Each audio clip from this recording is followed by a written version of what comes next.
ओम श्री विष्णवे नमः। आज की इस वीडियो में मैं आपको बता रही हूँ सावन महीने के शुक्ल पक्ष की एकादशी के बारे में। साल 2025 में सावन महीने के शुक्ल पक्ष की एकादशी का व्रत कब रखा जाएगा, एकादशी तिथि कब से कब तक रहने वाली है, व्रत खोलने का जो शुभ मुहूर्त रहेगा वो क्या रहेगा, और इसके साथ ही मैं आपको बताऊंगी एकादशी की पूजा विधि के बारे में भी। तो आइए जानते हैं। सावन के महीने के शुक्ल पक्ष में जो एकादशी आती है उसे पुत्रदा एकादशी कहते हैं, और इस बार 2025 में 5 अगस्त दिन मंगलवार को पुत्रदा एकादशी है और इसी दिन व्रत भी रखा जाएगा। अगर आप पहली बार इस व्रत को कर रहे हैं तो आपको मैं इस व्रत से जुड़े हुए कुछ नियम इस वीडियो के आखिर में बताने वाली हूँ। तो अभी बात करते हैं एकादशी की तिथि के बारे में। एकादशी तिथि प्रारंभ होगी 4 अगस्त दिन सोमवार को सुबह 11:41 पर और एकादशी तिथि की समाप्ति होगी 5 अगस्त दिन मंगलवार को दोपहर 1:12 पर। इसलिए उदय तिथि के अनुसार एकादशी का व्रत 5 अगस्त दिन मंगलवार को ही रखा जाएगा।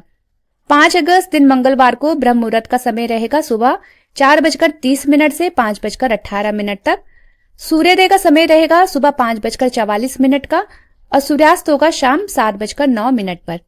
अभिजीत मुहूर्त रहेगा दोपहर 12 बजे से दोपहर 12:53 तक और राहु काल का समय रहेगा दोपहर 3:38 से शाम 5:28 तक। द्वादशी तिथि प्रारंभ होगी 5 अगस्त दिन मंगलवार को दोपहर 1:13 पर और द्वादशी तिथि का समापन होगा 6 अगस्त दिन बुधवार को दोपहर 2:08 पर। व्रत पारण का समय रहेगा 6 अगस्त दिन बुधवार को सुबह सूर्योदय से लेकर सुबह 8:26 तक।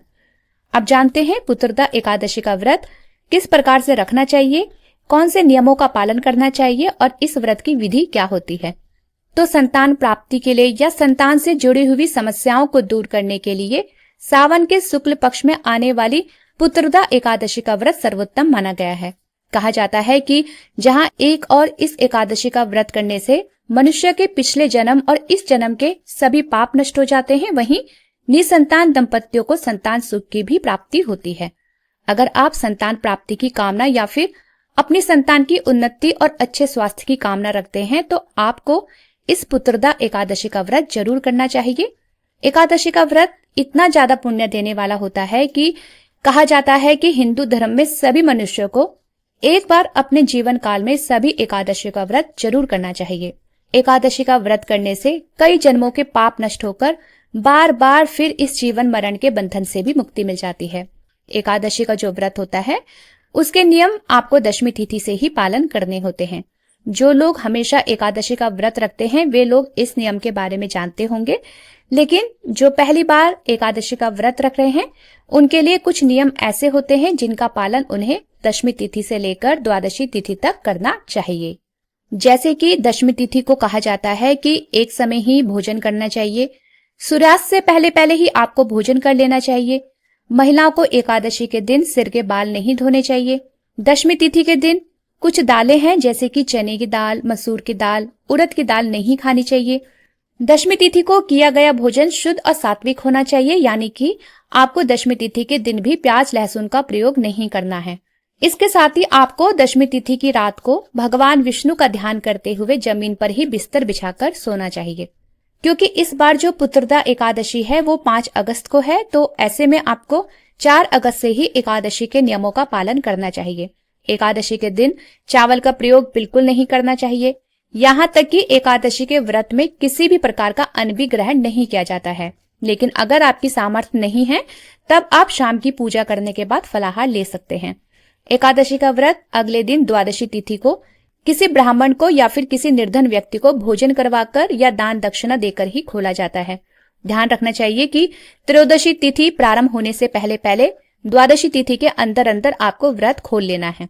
अब बात करते हैं एकादशी तिथि के दिन किस तरह से आपको नियमों का पालन करना है और पूजा कैसे करनी है। तो आपको एकादशी के दिन सबसे पहले ब्रह्म मुहूर्त में उठ जाना चाहिए। आपको स्नान आदि करने के बाद साफ स्वच्छ पीले रंग के या फिर हल्के रंग के वस्त्रों का प्रयोग करना चाहिए। व्रत के दिन स्नान आदि करने के बाद सबसे पहले सूर्य देवता को जल अर्पित करें। उसके साथ ही आपको हाथ में जल या पुष्प या फिर हाथ में 1 रुपए का सिक्का लेकर अपने व्रत का संकल्प भी लेना चाहिए। एकादशी का जब आप संकल्प लेते हैं उस वक्त आप भगवान विष्णु से मन ही मन बोलिए कि हे प्रभु, आज मैं पूरी श्रद्धा और भक्ति भाव के साथ एकादशी का व्रत करने जा रही हूँ या करने जा रहा हूँ। आपकी कृपा से मुझे इतनी शक्ति मिले कि मैं बिना किसी रुकावट के, बिना किसी गलती के एकादशी का व्रत पूर्ण कर सकूं। और फिर आपको एक चौकी पर पीला वस्त्र बिछाकर आपको भगवान विष्णु की, माँ लक्ष्मी की तस्वीर की या फिर विग्रह की स्थापना करनी चाहिए।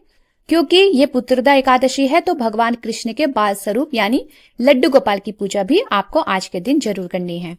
तो सबसे पहले मंदिर में गंगा जल छिड़ककर मंदिर को शुद्ध करें। भगवान विष्णु को चंदन का तिलक लगाएं, पीले रंग के फल फूल अर्पित करें, घी का दीपक जलाएं, धूप जलाकर भगवान विष्णु की पूजा करें। लड्डू गोपाल को माखन मिश्री का भोग लगाएं। भगवान विष्णु को और लड्डू गोपाल को तुलसी के पत्ते भी अर्पित करें। अगर आप आज के दिन भगवान विष्णु को कोई भी फल फूल या कोई भी भोग ना भी अर्पित करें और अगर केवल आप उन्हें तुलसी दल अर्पित कर देते हैं तो कहा जाता है कि बड़ी ही खुशी खुशी भगवान विष्णु तुलसी दल स्वीकार कर लेते हैं। और अगर आप उन्हें 56 भोग लगा रहे हैं और उसमें तुलसी दल रखना भूल गए हैं या फिर नहीं रखते हैं तो ऐसे भोग को भगवान विष्णु स्वीकार नहीं करते हैं। इसलिए एकादशी तिथि के दिन और द्वादशी तिथि के दिन आप अनिवार्य रूप से भगवान विष्णु को तुलसी दल जरूर अर्पित करें। तो इस तरह से सुबह की पूजा करते हुए आप भगवान विष्णु की आरती करें, भगवान विष्णु के मंत्रों का जाप, विष्णु चालीसा का पाठ, विष्णु सहस्त्र नाम का पाठ करना आज के दिन बहुत ज्यादा शुभ माना गया है। और एकादशी व्रत की कथा भी आपको अनिवार्य रूप से पढ़नी या सुननी चाहिए। आप चाहें अगर आपको बहुत सारे मंत्र नहीं आते हैं तो केवल ओम नमो नारायण या फिर ओम नमो भगवते वासुदेवाय का जाप भी आप पूजा करते वक्त कर सकते हैं। और इसके साथ ही आप अपना व्रत शांत और पवित्र मन से भगवान विष्णु का, लड्डू गोपाल का ध्यान करते हुए प्रारंभ करें। सारा दिन चाहे तो आप निर्जल रहकर व्रत कर सकते हैं या फिर शाम के समय पूजा के बाद एक समय फलाहार भी ले सकते हैं।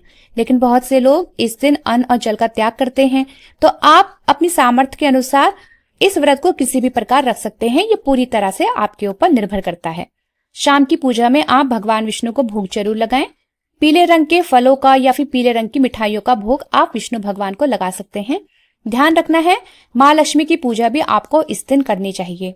अब बात करते हैं एकादशी के दिन आपको जमीन पर ही सोना चाहिए। जिस बिस्तर पर आप रोज सोते हैं, कहा गया है कि एकादशी के दिन उस बिस्तर का त्याग करना चाहिए। संभव हो तो जहां पर आपने भगवान विष्णु के विग्रह की स्थापना की हुई है, आप भगवान विष्णु के विग्रह के सामने ही जमीन पर बिस्तर लगाकर सो सकते हैं। इसके अलावा एकादशी के व्रत में दिन में सोना भी वर्जित माना गया है। जब तक कोई स्वास्थ्य संबंधी परेशानी आपको नहीं है तब तक आपको दिन के समय सोने से बचना चाहिए। कहते हैं बिना तुलसी की पूजा किए एकादशी का व्रत अधूरा माना जाता है। तो आप एकादशी के दिन तुलसी के गमले में सुबह और शाम घी का दिया जलाएं। एकादशी के दिन किसी भी प्रकार की फूल, पत्ती, पेड़ पौधों को नहीं काटना चाहिए, ना ही उन्हें कोई नुकसान पहुंचाना चाहिए। यहाँ तक कि आप एकादशी के दिन जो भी फूल पत्ती भगवान को अर्पित कर रहे हैं या तुलसी दल भगवान को अर्पित कर रहे हैं, उन्हें भी आप दशमी तिथि को सूर्यास्त से पहले पहले तोड़कर रख लीजिए। अगर आप किसी वजह से एकादशी के व्रत के लिए तुलसी के पत्ते दशमी तिथि को तोड़ना भूल गए हैं तो आप क्या कर सकते हैं, तब आप अपने आप गिरे हुए तुलसी के पत्तों को भी पूजा के लिए प्रयोग कर सकते हैं। आप इन पत्तों को धोकर भगवान विष्णु को अर्पित कर सकते हैं। तो अब बात करते हैं द्वादशी तिथि की। तो सूर्योदय के बाद द्वादशी तिथि के दिन आप अपना व्रत खोल सकते हैं, क्योंकि द्वादशी तिथि के दिन भी एक बार फिर से आपको वैसी ही पूजा करनी है जिस प्रकार आपने एकादशी के दिन सुबह में की होती है। क्योंकि द्वादशी तिथि के दिन दान भी किया जाता है, तो आपकी जो भी सामर्थ्य हो, अन्न का, वस्त्रों का या फिर दक्षिणा का दान आप करना चाहते हैं तो आप उस दान का भी संकल्प द्वादशी तिथि के दिन जरूर लें। द्वादशी तिथि के दिन आप स्नान करने के साथ ही दान करने का संकल्प इस प्रकार ले सकते हैं कि हे भगवान विष्णु, मैंने सावन शुक्ल पक्ष की पुत्रदा एकादशी का व्रत सच्ची श्रद्धा के साथ, पूरी निष्ठा के साथ किया है। अगर इस व्रत के नियम के पालन में मुझसे जाने अनजाने में कोई भी गलती हुई हो या फिर मैंने किसी का दिल दुखाया हो या मैंने किसी के प्रति बुरा सोचा हो तो उसके लिए आप मुझे क्षमा कीजिएगा। आज द्वादशी तिथि के दिन मैं दान करने का भी संकल्प लेती हूँ। अपनी सामर्थ्य के अनुसार आज मैं कुछ न कुछ दान अवश्य करूंगी। फिर जितनी भी आपकी सामर्थ्य है उसके अनुसार आप किसी ब्राह्मण को या फिर किसी निर्धन व्यक्ति को दान दक्षिणा देकर या भोजन कराकर अपना व्रत खोल सकते हैं। आपको ध्यान ये रखना है कि द्वादशी तिथि के दिन भी आपको शुद्ध और सात्विक भोजन का ही प्रयोग करना चाहिए। तो ये थी आज की जानकारी। उम्मीद है आपको जानकारी पसंद आई होगी। अच्छी लगी हो तो वीडियो को लाइक, शेयर और चैनल को सब्सक्राइब करना ना भूलिएगा।